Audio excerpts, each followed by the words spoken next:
जय हिंद दोस्तों। आज हम लोग पंचायत के बारे में पढ़ेंगे। पिछले क्लास में हम लोग केंद्र शासित प्रदेश के बारे में पढ़े थे, वो संविधान के चैप्टर 8 में था। और आज हम लोग जो पंचायत पढ़ेंगे वो संविधान का चैप्टर 9 में है।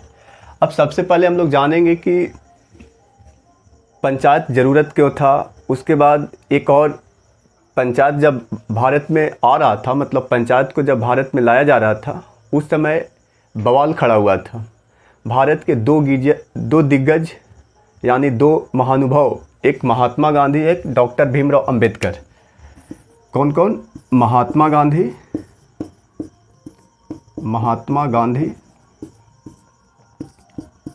डॉक्टर भीमराव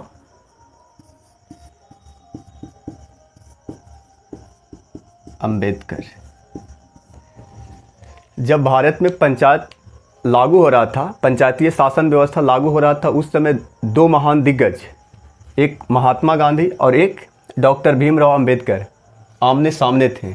एक का कहना था कि पंचायत होना चाहिए और एक का कहना था कि पंचायत नहीं होना चाहिए। महात्मा गांधी का कहना था कि पंचायत होना चाहिए, डॉक्टर भीमराव अंबेडकर का कहना था कि पंचायतीय शासन व्यवस्था नहीं होना चाहिए। अब दोनों का तर्क अगर हम लोग समझेंगे तो कहीं ना कहीं दोनों का तर्क तार्किक है। जिसे कहने का मतलब है कि महात्मा गांधी का कहना इसलिए था कि पंचायत होना चाहिए। इनको कहना था कि जितने भी लीडर हैं भारत में, जिसे कहने का मतलब है कि भारत में एक केंद्र सरकार का शासन होता है और एक राज्य सरकार का शासन होता है। तो महात्मा गांधी का कहना था कि अगर केवल प्रखंड में विधायक रहेगा, जिला में संसद रहेगा, तो जनता की हर एक जो जेन्युइन समस्या है वो ऊपर तक नहीं आ पाएगा। उसके लिए पंचायतीय शासन व्यवस्था होना चाहिए। एक किसका कहना था? महात्मा गांधी के कहना था। और भीमराव अंबेडकर के कहना था कि अगर हर पंचायत स्तर पे नेता हो जाएगा तो फिर सब नेता ही जितना भी फंड रहेगा उसको लूट लेगा। और बात सही है। आज भी पंचायतीय शासन व्यवस्था में जो नेता हैं, जैसे मुखिया हो गया, तो वो फंड को 100% में 50%, 75% फंड को खा जाता है मुखिया। तो बात तो सही है, लेकिन महात्मा गांधी का कहना था कि जो भी बचेगा, मान लिया जाए कि ऊपर से अगर 100 रुपया आता है लेकिन 10 रुपया भी जनता के बीच में काम होगा, वो सही है। धीरे धीरे आगे चल के भ्रष्टाचार को कम किया जाएगा। और इससे एक फ़ायदा केवल ये है, महात्मा गांधी का कहना ये था कि जनता की जो जेन्युइन समस्या है वो ऊपर आने में कारगर होगा। तो दोनों का यही मतलब विचारधारा पर क्या था, दोनों जो महारथी थे, यही विचारधारा था इन लोग का अपना अपना। इनको कहना था कि होना चाहिए, उनका कहना था कि नहीं होना चाहिए। और जो बात था यही था। एक का था कहना कि जो जनता का जो जेन्युइन बात है वो ऊपर तक ले जाने के लिए पंचायतीय शासन व्यवस्था होना चाहिए। और एक का था कि अगर होगा तो वो फंड को, उसको कुछ काम करने के लिए फंड मिलेगा, वो तो खा जाएगा।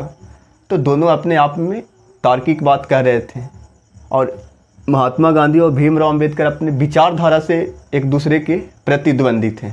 ऐसे देश के हित में, देश के ऊपर ले जाने के लिए इन लोग का सही पॉलिटिक्स था।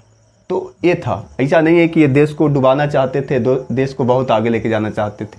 सबका अपना अपना विचारधारा होता है, तो उस विचारधारा को आगे ले जाना चाहते हैं। तो पंचायत हम लोग को संविधान के भाग 9 में पढ़ना है और आर्टिकल 239 से 242 तक। अब है कि जो पंचायत है वो 1952 में जवाहरलाल नेहरू ने सामुदायिक विकास कार्यक्रम प्रारंभ किए। उसके बाद 1953 में राष्ट्रीय विस्तार सेवा प्रारंभ किए। इस चीज़ को जांच के लिए यहाँ पे हम लोग को क्या हुआ, एक सामुदायिक विकास कार्यक्रम प्रारंभ किया गया। उसके बाद 1953 में राष्ट्रीय विस्तार सेवा प्रारंभ किया गया। और इस चीज़ को जांच करने के लिए बलवंत राय मेहता समिति का क्या किया गया, गठन किया गया। इन दोनों ही कार्यक्रम को जांच करने के लिए 1957 में बलवंत राय मेहता समिति का क्या किया गया, गठन किया गया। और इसी के सिफारिश पे भारत में सबसे पहले राजस्थान के नागौर में सबसे पहले पंचायतीय शासन व्यवस्था लागू किया गया। कहाँ लागू किया गया? 2 अक्टूबर 1959 में राजस्थान के नागौर में राजस्थान के नागौर में सबसे पहला बार पंचायतीय शासन व्यवस्था लागू किया गया। और बलवंत राय मेहता समिति की सिफारिश पर जो पंचायतीय व्यवस्था है वो त्रिस्तरीय है। क्या है? त्रिस्तरीय। हाँ, त्रिस्तरीय। बलवंत राय मेहता समिति के सिफारिश पर पंचायतीय व्यवस्था कैसा है? त्रिस्तरीय। जिस यहाँ पे ग्राम स्तर पर यानी गांव स्तर पर, उसके बाद प्रखंड स्तर पे, और उसके बाद जिला स्तर पर। जिला स्तर पर, गांव स्तर पर मुखिया की व्यवस्था है, मुखिया का। उसके बाद प्रखंड स्तर पर, प्रखंड स्तर पे व्यवस्था है पंचायत समिति का। और जिला स्तर पर जिला परिषद का।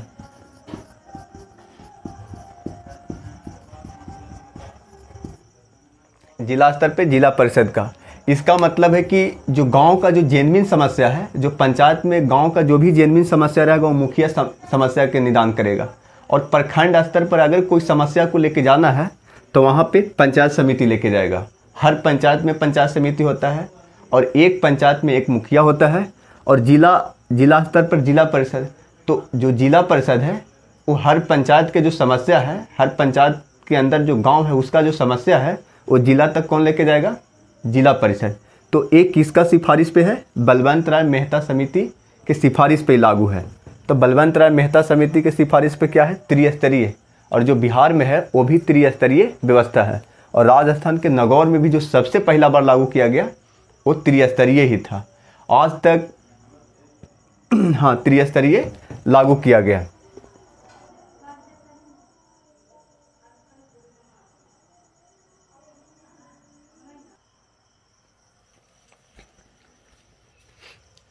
अब हम लोग पंचायतीय शासन व्यवस्था में कुछ इम्पोर्टेंट तथ्य है, उस चीज़ को हम लोग देखेंगे। बोल रहा है कि जिस राज्यों की जनसंख्या 20 लाख से कम होगी वहाँ पंचायत समिति नहीं बनाई जाएगी। हाँ, जहाँ पे 20 लाख से कम होगा वहाँ पे पंचायत समिति नहीं बनाई जाएगी। उसके बाद बोल रहा है कि पश्चिम बंगाल में 4 स्तरीय पंचायत है। कै स्तरीय है? 4 स्तरीय। त्रिस्तरीय भी पंचायतीय व्यवस्था है, द्विस्तरीय भी है, और उसके बाद 4 स्तरीय भी है। एक अशोक 1977 में जनता पार्टी की सरकार ने अशोक मेहता समिति का गठन किया और उसमें द्विस्तरीय पंचायत की बात कही। गांव स्तर पे मंडल पंचायत, तो जिला स्तर पे जिला परिषद। हाँ, क्या बोला वो? हाँ, 1977 में जनता पार्टी की सरकार ने द्विस्तरीय पंचायत की बात कही। द्विस्तरीय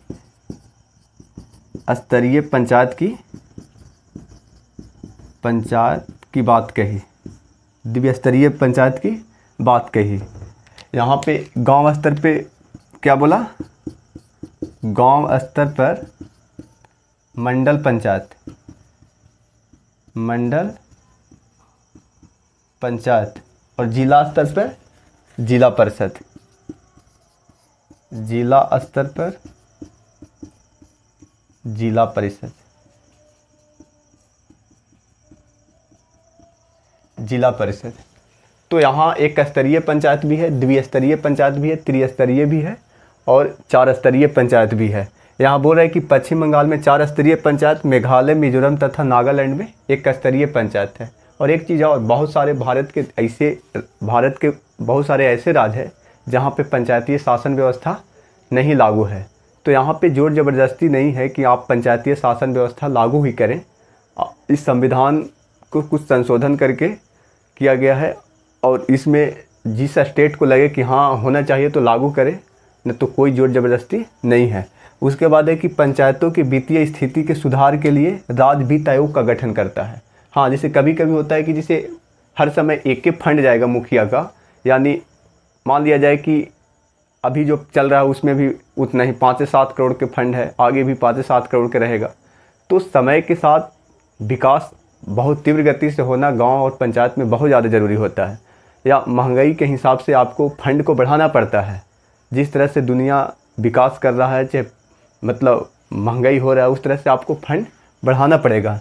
तो उसी लिए का चीज़ होता है, पंचायतों की वित्तीय स्थिति के सुधार के लिए राज्यपाल राज्य वित्त आयोग का क्या करता है, गठन करता है।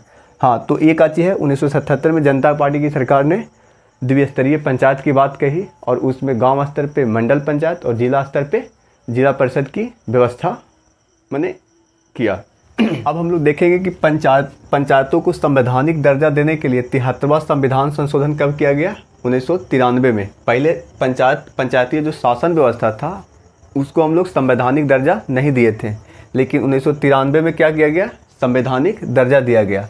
उसके बाद इस संशोधन के बाद सबसे पहला एक केरल राज्य है, हाँ सॉरी कर्नाटक राज्य है, जहाँ पे सबसे पहले पंचायतीय शासन व्यवस्था लागू हुआ। यानी कि जब पंचायतीय शासन व्यवस्था जब संवैधानिक जब दर्जा मिल गया, उसके बाद सबसे पहला जो राज्य था कर्नाटक, जो अपने राज्य में क्या लगाया, पंचायतीय शासन व्यवस्था।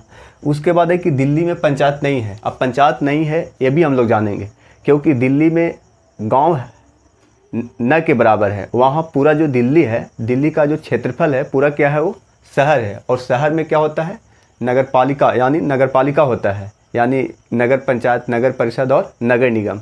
इसलिए वहाँ पे क्या नहीं है, पंचायत नहीं है।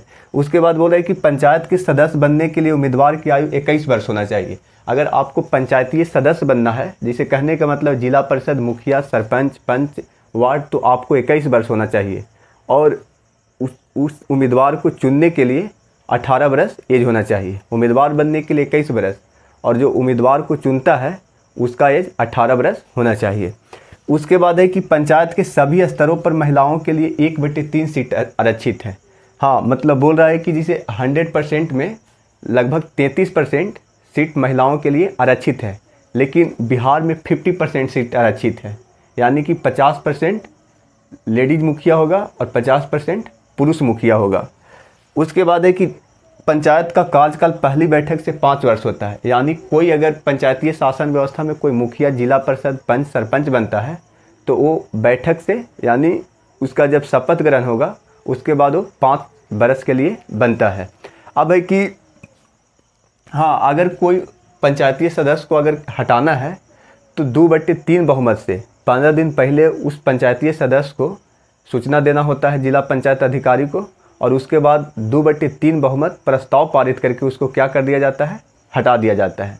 और इसमें है कि अगर मान लिया जाए कि कोई अगर पंचायतीय सदस्य कोई अपना पद से इस्तीफा दे दिया या डेथ कर गया, तो उस कंडीशन में पंचायतीय सदस्य को भरने के लिए 6 महीना के अंदर उस दोबारा चुनाव कराकर जितना कार्यकाल बचेगा, जिसे कहने का मतलब है कि 5 साल का कार्यकाल है, और 2.5 साल में अगर कोई पंचायतीय सदस्य जिसे मुखिया या पंचायत समिति कोई डेथ कर गया, तो उसके बाद जो चुनाव होगा वो 6 महीना के अंदर में वो अगले 2.5 साल के लिए ही होगा, न कि अगला 5 साल के लिए। तो वही बोल रहा है कि चुनाव जितना टाइम बचा होता है उसी कार्यकाल के लिए होता है। हाँ, यहाँ पे क्या लिखा हुआ है कि पंचायत के सभी स्तर का चुनाव राज्य निर्वाचन आयोग करती है। हाँ, पंचायत के सभी स्तर का चुनाव कौन करेगा, राज्य निर्वाचन आयोग। लेकिन यहाँ पे जो विधानसभा और जो सेंट्रल चुनाव होता है लोकसभा का, उसमें मतलब केंद्र निर्वाचन आयोग होता है, मतलब देश स्तर का निर्वाचन आयोग होता है। लेकिन जो पंचायतीय स्तर का जो चुनाव होता है उसमें इसका चुनाव कौन करवाता है, राज्य निर्वाचन आयोग। उसके बाद बोले कि पंचायतों की वित्तीय स्थिति के जांच के लिए राज्यपाल प्रत्येक 5 वर्ष पर राज्य वित्त आयोग का गठन करते हैं। यानी कि पंचायत में जो पैसा कौड़ी जो फंड है उसको कितना आना चाहिए या बढ़ना चाहिए, तो इस चीज़ के जांच के लिए क्या होता है, राज्यपाल राज्य वित्त आयोग का गठन करता है। उसके बाद संविधान में एक 73वां संशोधन हुआ। उसके बाद 24 अप्रैल 1973 के द्वारा 11वीं अनुसूची में क्या जोड़ा गया, पंचायत में 29 विषय, जिसे पंचायत में 29 विषय है कि गली नली बनवाना, उसके बाद हर गली में लाइट लगवाना, उसके बाद तालाब खुदवाना, अगर तालाब खुदवाना, अगर उस तालाब को, हाँ तालाब खुदवाना, तालाब को उड़ाही करना, उसके बाद लाइब्रेरी बनवाना।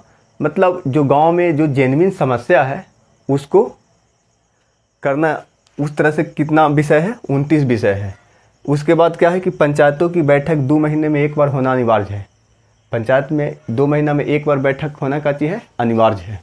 अब हम लोग देखेंगे कि पंचायत स्तर पे सदस्य किस तरह से होते हैं, मतलब तो यहाँ पे बोल रहा है न्यायपालिका, न्यायपालिका है, यानी न्यायपालिका मतलब न्याय सुनाने वाला। तो न्याय देने वाला पंच है और सरपंच है। तो गांव स्तर पे क्या है, पंच। और हम लोग को पता भी है कि जो पंच का जो चुनाव होता है वो 500 जनसंख्या पे होता है। कितना पे होता है, 500 जनसंख्या पे पंच का चुनाव होता है।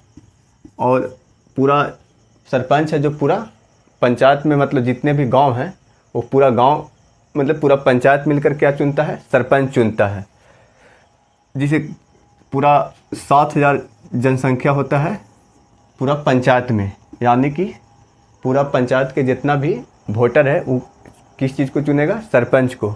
उसके बाद है कार्यपालिका। कार्यपालिका मतलब होता है काम करने वाला। तो गांव स्तर पे वार्ड है और मुखिया पूरा पंचायत स्तर पे है। वार्ड का भी चुनाव 500 अगर वोट है किसी गांव का और 500 से अगर ज़्यादा है, 1000 है, तो वहाँ पे 2 वार्ड होगा और 500 रहेगा तो 1 वार्ड होगा। और मुखिया फिर कार्यपालिका में पूरा पंचायत का रहेगा। उसके बाद सुरक्षा के हिसाब से चौकीदार होता है। क्या होता है, चौकीदार, मतलब गांव स्तर पे यानी पंचायत स्तर पे सुरक्षा के हिसाब से चौकीदार। और प्रखंड में सुरक्षा के हिसाब से क्या होता है, पुलिस होता है। उसके बाद राज्य सरकार। राज्य सरकार का पंचायत में आदमी कौन होता है, एक ग्राम सेवक होता है। क्या होता है, ग्राम सेवक। ग्राम सेवक का काम क्या है कि उसको इंदिरा आवास में नाम जुड़वाना, उसके बाद जो मनरेगा का काम चलता है उसके तहत उसको पैसा दिलाना।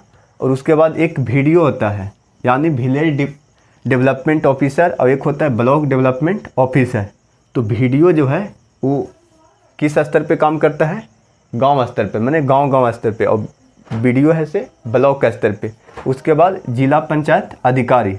जिला पंचायत अधिकारी का काम है कि अगर पंचायत में कोई सदस्य पद को इस्तीफा दे दिया या डेथ कर गया या कोई कारण से उस पद को छोड़ दिया, तो वहाँ पे जिला पंचायत अधिकारी क्या करेगा, उस पद को, रिक्त स्थान को भरेगा। उसके बाद है लेखा जोखा करने वाला कौन है, लेखपाल, पटवारी, कानूनगो। तीनों एक ही चीज़ है। मतलब गांव मैंने पंचायत स्तर पर लेखा जोखा कौन करेगा, तो लेखपाल, पटवारी, कानूनगो। और ज़मीन का नाप अमीन करेगा। तो ये पंचायतीय सदस्य है, मतलब पंचायत में इतने सदस्य होते हैं पंचायतीय शासन व्यवस्था को मजबूत बनाने के लिए। आगे हम लोग अगला टॉपिक अगले क्लास में पढ़ेंगे। धन्यवाद।